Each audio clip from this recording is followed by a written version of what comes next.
I owe a lot to Senator Feinstein. She kept the anti-gun violence movement alive for 15 years when no Democrats would talk about guns. After 1994, until Sandy Hook, Dianne Feinstein was a very lonely, courageous voice.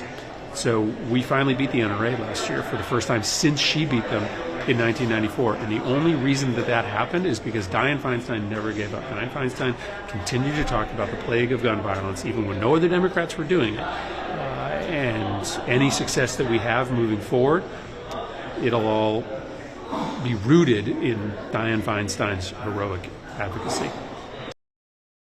When I came to the Senate 13 years ago and joined the Judiciary Committee and later the Appropriations Committee and had the honor of serving alongside Senator Feinstein, I was really struck. This person who I'd long admired, who I'd followed from a distance, who had been such a trailblazer, was known for her strength, her character, her leadership, was also warm and funny, engaging, and incredibly dignified and gracious. She was incredibly well prepared. Every single hearing, meeting, negotiation I went into with her, she was the best prepared senator in the room. And she was fiercely dedicated to the people of California, to defending the Senate as an institution, even when challenged by very powerful interests. And she left a lasting mark, both in gun safety, in fighting for water, in fighting for the environment, in fighting for women, and in fighting for our democracy. Dianne Feinstein was a pace setter and a trailblazer who moved our country closer towards its ideals. I'm struck by her persistence, her indomitable spirit. She was no nonsense in getting the work done, and yet she did it with grace. The country is better because of her years of dedicated service.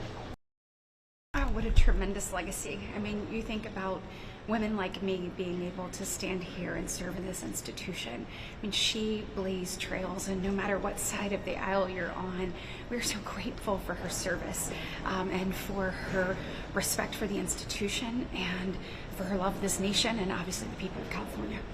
Do you have any specific memories or anecdotes that you could share, just you know, how you personally interacted with her? Yes, I couldn't believe that I was going to get the opportunity to serve alongside a legend like Senator Dianne Feinstein. And so it was a really neat moment for me to introduce myself to her. Her being the longest serving female to ever serve the United States Senate, and me being the youngest Republican female ever to serve, and the very first female from my state, knowing that she had broken so many of those barriers in her state in this institution, it was just a really special moment to get to introduce myself, to talk to her, and to be able to say that I had the opportunity to serve alongside her. I mean, it's tragic, of course. Unfortunately, I never had the opportunity to really get to know her very well since I'm relatively new. But I really started to, you know, before her passing, I really kind of made a lot of comments about, I think there were a lot of ganging up on, you know, older members of the body and the president and other people about their age and are they, you know, fit to serve and everything like that. And it's just like, you know, and I really believe that, you know, I think everyone's entitled to kind of dignity, you know, and everything. And, you know, now all the great things that being said about her, which are all deserved. Of course, she's a legend. How about just remembering, hey, why don't we, you know, have that kind of factor in before really piling on and using unflattered pictures and running clips of, you know, oh, she may have been confused in a vote or something like that. I think now it's appropriate.